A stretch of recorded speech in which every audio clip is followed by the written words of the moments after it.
Young climate leadership અભ્યાસક્રમના ભાગરૂપે સામાજિક સંસ્થા દ્વારા ભુજ ખાતે કાર્યક્રમ યોજવામાં આવ્યો।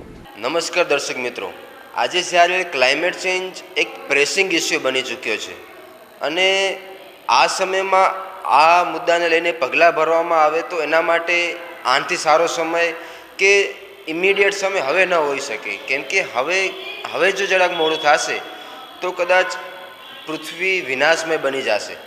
તો વાયસીએલસી કરીને એક ઓર્ગેનાઇઝેશને ખૂબ જ સારા આ અંગે પગલાં ભરવાનો એક મોટો એક નિર્ણય એક ડિસિઝન લીધું છે અને એમના ફ્યુચર પ્લાન તો આપણે એમના મોઢેથી જ જાણશું।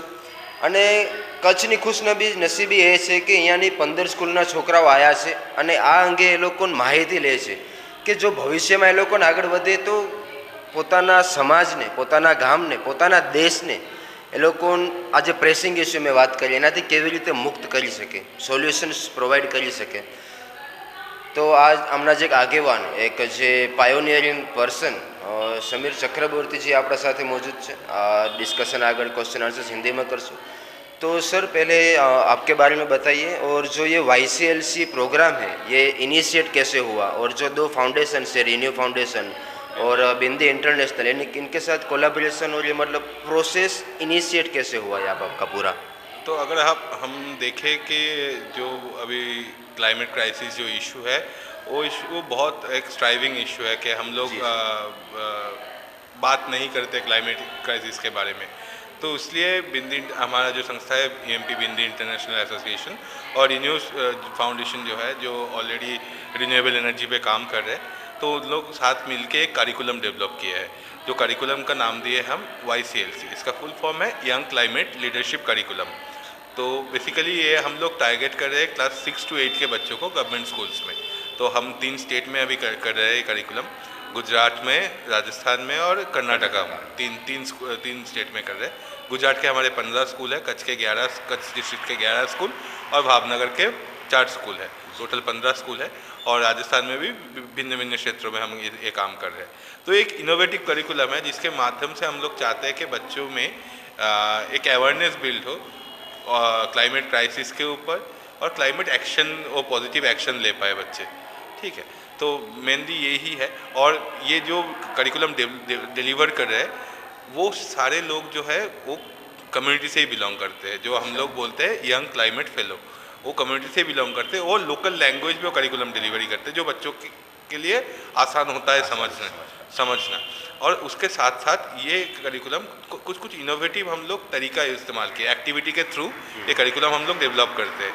इस करिकुलम के अंदर हम लोग बहुत सारे क्लाइमेट लीडर की कहानी बताए हैं। जैसे आप मान लो ग्रेटा थेनबर्ग जो स्विट्ज़रलैंड के है, तो अभी बहुत यंग है, बहुत यंग है, वो जो काम कर रहे हैं उससे बच्चे थोड़ा अनुप्राणित होके वो खुद एक्शन ले, ये मेन है। तो हमारा एक प्रोसेस है, हम उसको बोलते हैं थिंक, स्पीक और एक्ट। सो पहले उसके बच्चे उसके बारे में सोचे समझे, उसके बाद बोले, स्पीक, उसके बारे में बोले और उसके ऊपर एक्शन ले। तो ये मेन 3 प्रोसेस के ऊपर हम लोग करेंगे। ये प्रोसेस हम लोग ने किया है। और नॉर्मली आप अगर देखोगे आने वाले समय में ये प्रकोप सब पे पड़ने वाला है। और जो हमारे यंग क्लाइमेट लीडर्स है वो अपने समस्या को समझे, अपने लोकेलिटी के जो समस्या है वो लोकेलिटी के समस्या को समझे, उसके ऊपर एक्शन ले पाए, ये हमारा मेन मोटो है। और उसके साथ साथ हमारे धीरज जी स्टेट कोऑर्डिनेटर है हमारे गुजरात के। तो धीरज जी थोड़ा ग्राउंड पे ज़्यादा काम किया है, तो धीरज जी और ज़्यादा अच्छे से बोल पाएंगे। करिकुलम बताया कि हम जो हमारा वाईसीएलसी का करिकुलम है वो पहले हम वहाँ की नीड के अकॉर्डिंग है, जो हमें लगा, क्योंकि हमारे एसडीजी गोल्स हैं जिस पे कि गवर्नमेंट भी काम कर रही है, तो हम गवर्नमेंट के साथ उन गोल्स पे भी काम करते हैं। हम और भी मुद्दों पे काम करते हैं। तो ये भी मुद्दा है हमारा कि हम गवर्नमेंट के साथ मिलकर काम कर सकें, और जहाँ तक वो नहीं पहुँच पा रहे हैं, उनकी बात नहीं पहुँच पा रही है, ऐसे कई अछूते गाँव हैं, वहाँ के बच्चों के पास जाएँ हम और इस पर काम करें। तो इस तरीके से हमने अपना ये करिकुलम बनाया है ताकि हम बच्चों के साथ, और ये हमारा अपनी हमारा ही डिपार्टमेंट है जहाँ पर हमने लोकल जो मुद्दे हैं उनके इश्यूज़ लेके उनके मुद्दों को डाल के तो हमने इसमें बनाया है। और जो भी हम इसमें एक्टिविटी करते हैं या वहाँ पर जो समस्याएं हैं, समाधान है, जैसे कि सौम्रिक ने बताया कि अलग अलग स्टेट में अलग अलग तरीके की दिक्कतें हैं। जैसे अभी भी बच्चे मांडवी का जो वहाँ का बीच है तो उसके लिए बच्चे सेंसिटिव हो रहे हैं कि यहाँ पर इतना अच्छी प्लेस है, लोग आ रहे हैं, टूरिज़्म इतना फैल रहा है, लेकिन वहाँ देखेंगे तो कचरा है, तो वो प्लास्टिक है। तो वो वहाँ के लिए एक मूवमेंट चलाने के उनके जहन में आया, जैसे उन्होंने कहा था कि हम थिंक करें और सोचें और एक्शन में लाएं, क्योंकि बहुत वक्त गुजर चुका है। अगर हम एक्शन में नहीं आएंगे तो फिर, और जो ये बच्चे हैं ये यंग हैं सारे, ये कर सकते हैं। और मैम जो उसमें जो थिंकिंग वाला स्टेप है बिल्कुल। शायद उसकी प्रोसेस यहाँ से शुरू हो रही है। बिल्कुल। तो वो जब वो वहाँ पर गए, जो कि मेरी अभी जब मैं फील्ड में गई, इन सारे स्कूल्स में मैं जाके वहाँ टीचर्स से मिलती हूँ, बच्चों से मिलती हूँ, गांव में जाके वहाँ सरपंच से मिलते हैं हम, और देखते हैं कि किस तरीके का जो हमारे पाठ्यक्रम में काम है और समस्या क्या है, उसका हम निपटान कैसे कर सकते हैं, उसका समस्या का समाधान कैसे कर सकते हैं। हर गाँव में अलग अलग है। जैसे अभी बच्चियों ने वहाँ पर अभी वो लिख के भी लाए हैं कि पानी का संरक्षण कैसे किया जाए। मांडवी की तरफ पानी की क्राइसिस है, बच्चों ने जो जाहिर किया है, तो क्या हम बरसात के पानी का कर सकते हैं? क्या हमारे स्कूलों में इस तरह की व्यवस्था हो सकती है कि हम उस पानी का संचयन करें और जब बारिश नहीं हो रही है तो हम उसका वापस से उपयोग कर सकें? तो ये सब बच्चों के जहन में आ रहा है। हमारा मकसद है कि वो अपने पर्यावरण को, उनके जहन में ये जाए, वो सोचें कि हम क्या समाधान कर सकते हैं अब, और ये उन्हीं को समाधान उन्हीं को करना है और स्थानीय लेवल पे वही कर सकते हैं। तो ये अलग अलग गांव में अलग अलग जाके इस तरीके के खुद बच्चे वहाँ समाधान करें। अगर आप विज़िट करेंगे तो वर्ली स्कूल में, जो कि वहाँ बच्चों ने सोचा कि किचन गार्डन पे हम काम करते हैं, तो वहाँ आप जाएंगे तो पाएंगे कि वहाँ बच्चों ने किचन गार्डन तैयार कर दिया है। मतलब वहाँ पर, और आप देखेंगे कि बहुत, हमारे पास फ़ोटो भी है, आप चाहेंगे तो शेयर करेंगे कि वहाँ सब्जियाँ हो रही है ना, बहुत अच्छी। तो वो स्कूल का वही, हमने कहा क्या करते हैं, तो स्कूल का वही बांट के वो उन सारी चीज़ों को शेयर करते हैं। और इको क्लब हम लोगों ने बनाए हैं ताकि वो अपना वीकली वहाँ पर काम करें बच्चे, और इको क्लब में वो अपने हिसाब से इंडिपेंडेंटली लीडरशिप क्वालिटी उनमें आई है कि हम अपने पर्यावरण को बचाएं। तो इस तरीके से हम हर स्कूल में वहाँ की समस्याओं को लेके, और बच्चों के पास जो समस्याएँ हैं वो क्या सोच रहे हैं, उसमें हम लोग सपोर्ट कैसे कर सकते हैं। ये प्लेटफॉर्म हम बच्चों को एक स्टेज दिया जाए जहाँ पे वो अपनी थिंकिंग को व्यक्त कर पाए। जैसे कि आप अगर नोटिस करें, जैसे धीरज जी ने बोला कि वो बच्चे पानी के संरक्षण के ऊपर बोल रहे, उसके साथ साथ यहाँ पे बच्चों ने एक और मुद्दा सामने रखा है कि हम अपना कार्बन फुटप्रिंट कम करें। तो कार्बन फुटप्रिंट कम करने के लिए बच्चों का जो मतलब डिमांड है, सबको पब्लिक ट्रांसपोर्ट यूज़ करने बोल रहे हैं। तो पब्लिक ट्रांसपोर्ट यूज़ करने से कार्बन एमिशन कम होगा और अपना हम कार्बन फुटप्रिंट कम कर पाएंगे।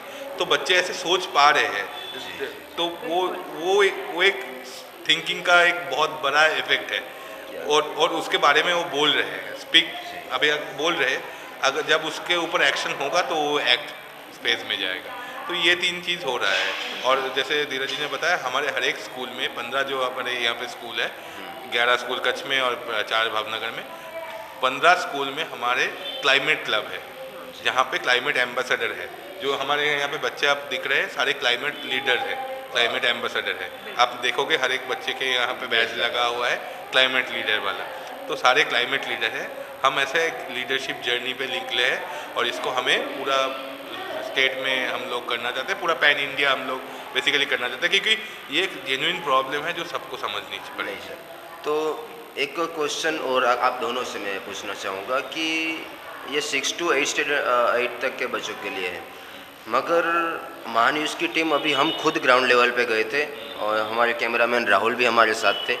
तो कच्छ में अभी एक प्रेसिंग इश्यू मैं आपके अगर बताने जाऊँ तो जो हमारा जो कोस्टल रीजन है कच्छ का, पूरे गुजरात का तो आपको पता होगा कि 1600 मैनग्रोव्स का, तो इंडस्ट्रियलाइजेशन इस हद तक जा चुका है कि जो पूरा कोस्टल रीजन है उसको एनवायरमेंटली नॉन सेंसिटिव गवर्नमेंट ने घोषित कर दिया है, और पूरा कोस्टल रीजन का इंडस्ट्रियलाइजेशन शायद हो सकता है।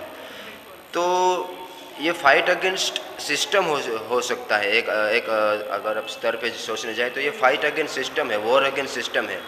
और जिसे आपने कहा कि 6 to 8 स्टैंडर्ड के बच्चों के लिए है, तो अगर आगे जाके वो इनमें ग्रेटा थनबर्ग की तरह जो अगर आपने उदाहरण दिया, तो उनको मतलब किस हद से इस रियलिटी में किस तरह से आप उनको फेस करना सिखा सकते हैं, क्योंकि ये एक नॉर्मल इश्यू हो सकता है, मगर जो ये मैंने कोस्टल रीजन की बात की, हम खुद पूरा दिन पूरे कच्छ की जितनी कोस्ट है हम घूमे थे, वहाँ के लोगों को हमने अवेयरनेस प्रोवाइड की थी, और वहाँ के लोग कल ही टाउन हॉल में आए थे और सरकार को अपना निर्णय चेंज करना पड़ा, उस हिसाब से वो अपने पॉइंट्स लेकर आए थे। तो मतलब वो कुछ शांति से, मतलब ये हो सका ऐसा कुछ था नहीं, तो एक वॉर लाइक माहौल बन चुका था। तो जो आपके ये यंग क्लाइमेट एक्टिविस्ट हैं और लीडर्स हैं, उनको आप ये फ्यूचर एंडेवर्स के लिए कैसे प्रिपेयर कर रहे हैं कि वो ग्राउंड लेवल पे, आज जैसे आप काम करते ग्राउंड लेवल पे, वो भी ऐसे डट कर खड़े रह सके और सरकार से पीछे ना हटे?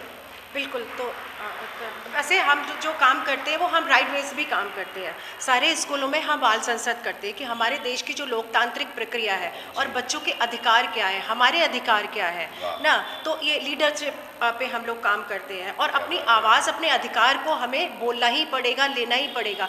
तो ना सिर्फ हम समस्या का समाधान कर रहे हैं, उस समाधान के पीछे उस पर हम काम कैसे कर सकते हैं, लॉजिक कैसा है, हमारा संविधान क्या कहता है ना, हमारे डॉक्यूमेंट्स क्या कहते हैं, हमारी पॉलिसीज़ क्या कहती है, तो हम इन पे भी काम करते हैं ताकि बच्चे मजबूती से खड़े हो, अपनी आवाज़ उठाएं। तो ये भी हमारे और बाल संसद हमारा एक हिस्सा है पाठ्यक्रम का ही, और उस बाल संसद में हम बच्चों को, वहाँ पूरी बाल संसद होती है जिसकी वोटिंग होती है, वहाँ पर बच्चे अपना वोटिंग करते हैं। पर्यावरण मंत्री के साथ साथ और भी मंत्री रहते हैं, और पर्यावरण मंत्री होने के नाते उनकी क्या जिम्मेदारियाँ हैं, वो क्या कर सकते हैं, स्कूल लेवल पे क्या कर सकते हैं, अगर एक मंत्री है तो लोकल ब्लॉक पे क्या कर सकता है, डिस्ट्रिक्ट पे क्या कर सकता है, स्टेट में क्या कर सकता है, और जो हमारे मंत्री हमारे बैठ रहे हैं जो ओवरऑल हैं पूरे भारतवर्ष में, तो उसके लिए उनके क्या काम है, क्या एजेंडा है, तो वो धीरे धीरे अपने एजेंडा बनाते हैं बच्चे और उस पर काम करते हैं ताकि उनके पास ये लॉजिकल फ्रेमवर्क रहे।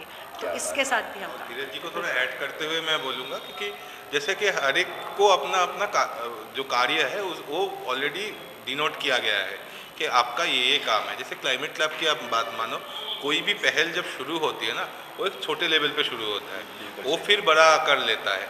जब अपने बच्चे अपने एरिया के बारे में बोल पाए, अपने खुद की कम्युनिटी के बारे में बोल पाए, तब वो सक्सेस है। उसके बाद धीरे धीरे वो आगे बढ़ेंगे।